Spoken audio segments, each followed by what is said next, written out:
The mirror being in the background is really killing me. I wrote I Think You Know. First it was an acoustic song, and I made that TikTok of the original chorus. It's just symptomatic of the way you were raised. I was listening to loads like Bob Dylan at the time, and I knew it was going to be like a wordy song. I knew I had a lot to say. So I kind of like sat down on my guitar. The chords are actually written on piano, what ended up becoming the song, but I was kind of just strumming random stuff, trying to come up with something, and I had the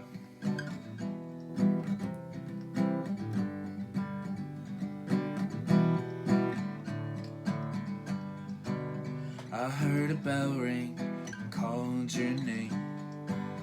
No answer even in the distant thunder. I ran the gamut of coming up late. I ran into your mother, wrote a message. So it was kind of like that before. It was very like, I just kind of choked along on the guitar, but then I thought, that's not, I don't want to listen to that for like 5 minutes or however long it ends up being. So I was like, okay, I'm not going to do that. It's going to go a different direction altogether. And so I sat down and I was like, okay, this is going to be like a produced up song. So, I sat down to record it, and I thought, okay, what's the most simple place to start? And that was like just the most simple beat and the most simple sound I've used 100 times. The most like me sounding thing ever. And then that drum pattern, the just kick and snare with this bass sound, that's like, straight away I felt it, That like bass sound to me is so like physical. Like it sounds like it's vibrating.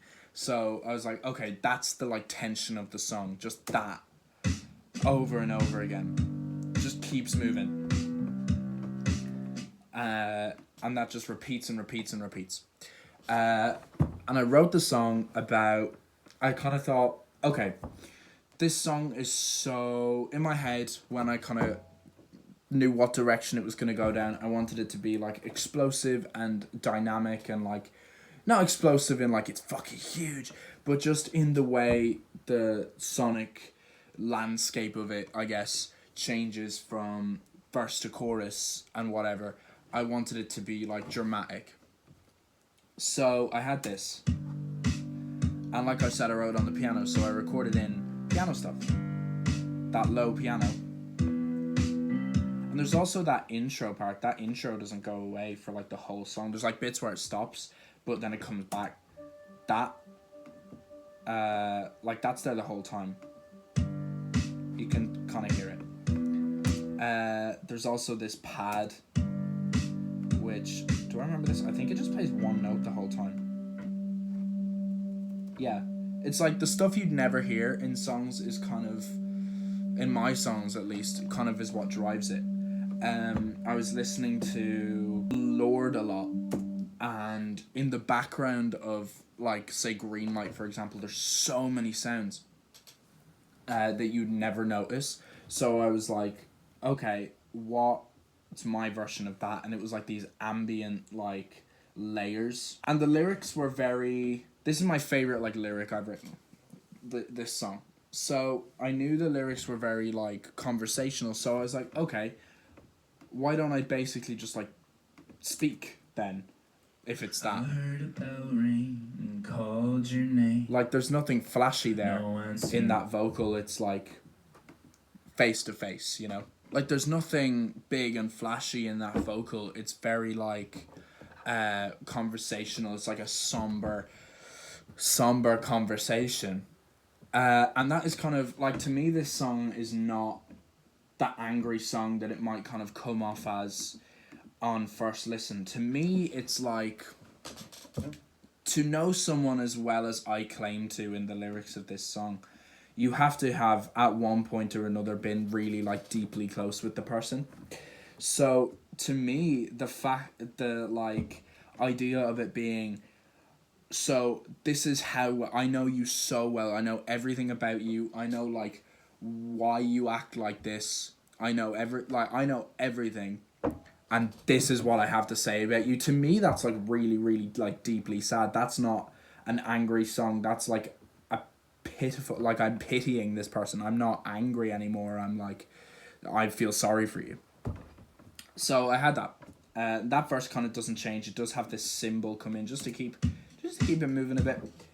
Um, in the kind of second half of that first verse, but then it kind of builds. Well, it doesn't even build. It like stops for a second, it just like rings, and then you go straight into the bigger drums, those live sounding drums that I knew I wanted. I love that difference. I did that in 1111 as well, by Izzy.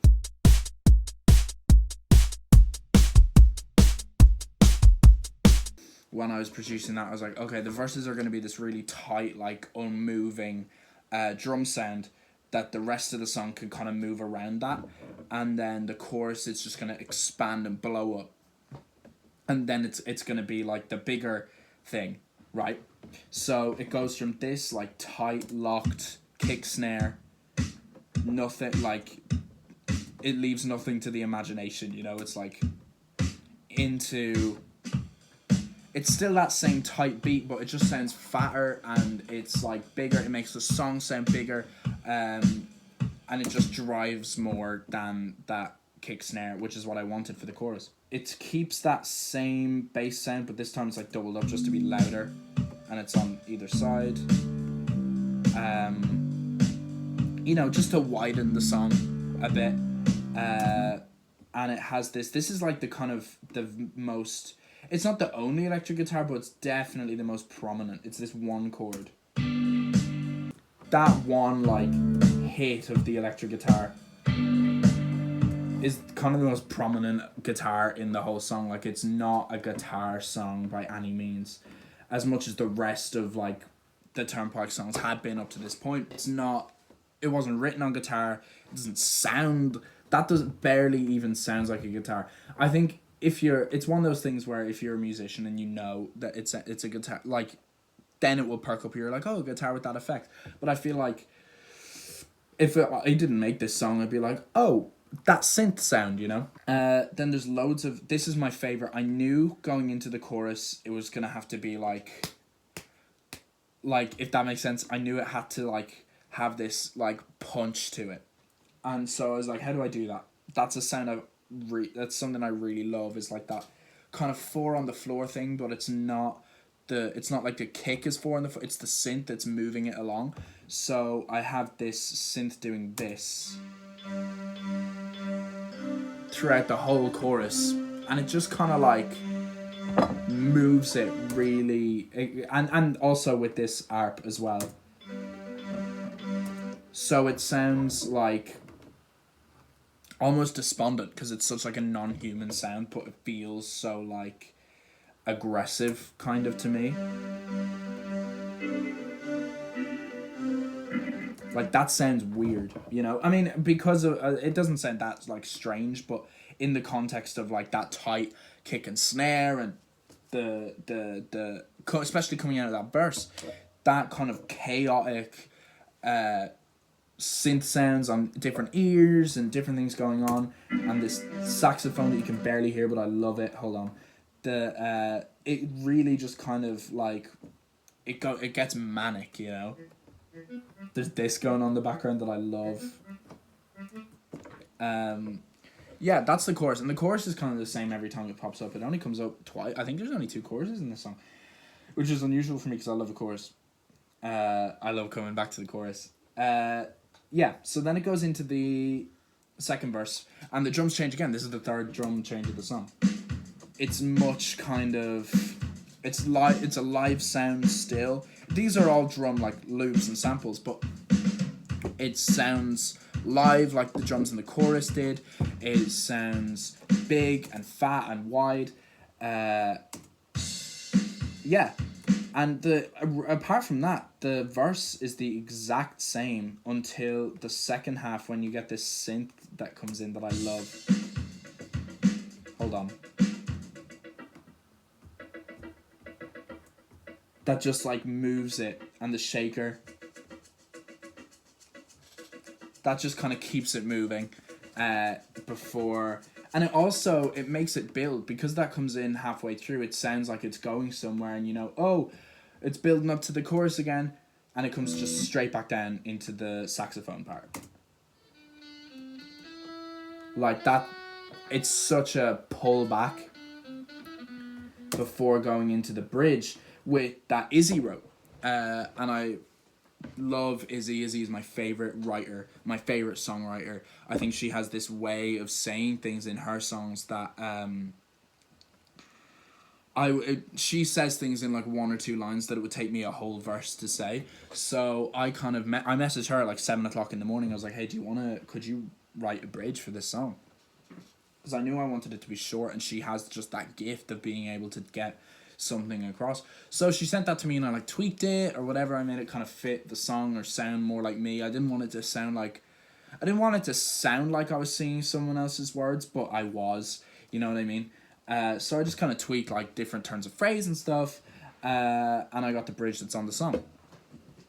So Izzy is just what would I do without that girl? There would be I doubt Turnpikes would exist, but that's another thing. So the bridge gets really fucked. The bridge drums, it's just like, the like sounds in this. So it takes kind of all the sounds that happen. Most of the sounds that happen kind of are stuff that have kind of popped up somewhere else in the song. Like it's the verse kind of sound pads and synth sounds, and it's the same. It's got like that synth, that weird rhythmic synth, and the shaker from verse 2. And then it goes into underneath all that, you've got this siren and like another synth harp.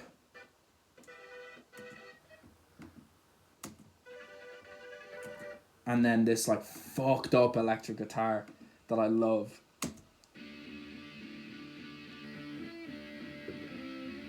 Like you listen to that, it just doesn't suit the song at all, but in like the background of the mix, it just makes it kind of sound more frenetic, which was something I was going for the whole song. I wanted it to sound really tense and anxious, because that was kind of what the feeling of the song was. Like I said, it wasn't sad, it was pitying, and it was tense, and it was like not looking down on someone, but it was like at the same time it was like, I would never do these things. You know what I mean? The way, like I say in the verse, like the way you treated me, that's fucked, that's bad out. So that's like,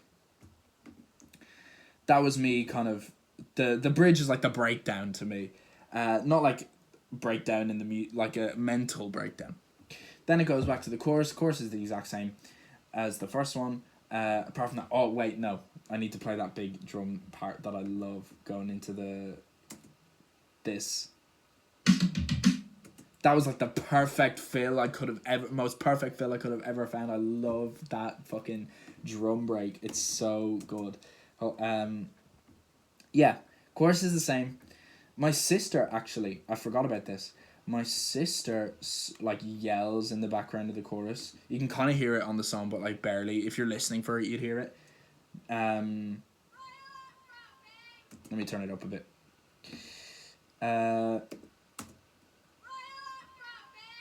Like it just kind of makes it different. It's like a different sound. It brings something else, like another element to the song, and I just love throwing shit at the wall.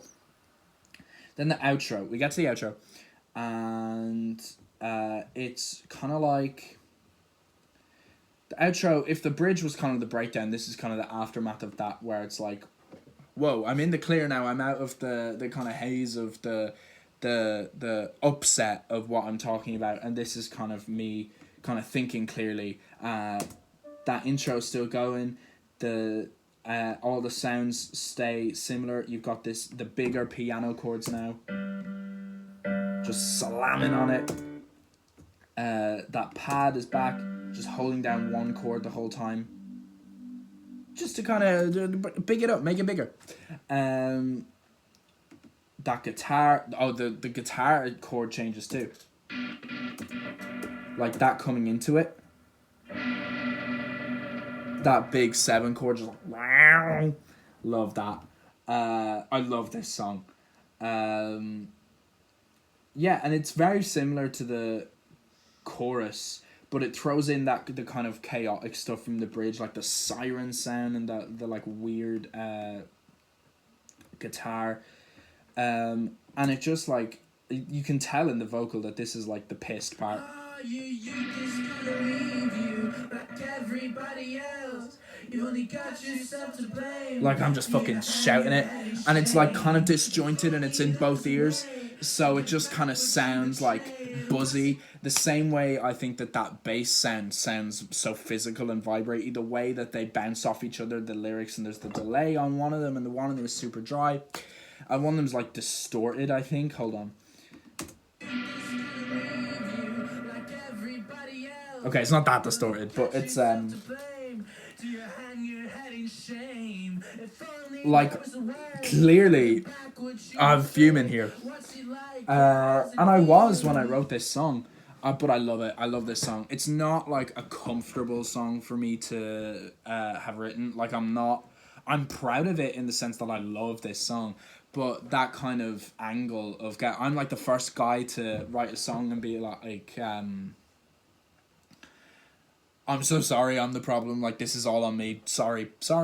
But this is kind of the one time I'm like, no, how about fuck you? How about no? How about fuck you? And you know, it's like the fucking, I know you better than you'd ever let me claim. I know your weather and the roots of your disdain. What do you want from me? I used to scream out with your name. I think you know now. It's like, I'm fuming, man. That's like, I'm basically saying this is not fucking fair. This is not fair. It's me complaining. And then the ending is so kind of, it's very direct. It's very also obvious. Like, I'm sure the person that this is about knows who they are. If they've heard it, they're like, fuck no. But also, it's kind of like, if you think this song is about you, hey, maybe let's look inward. But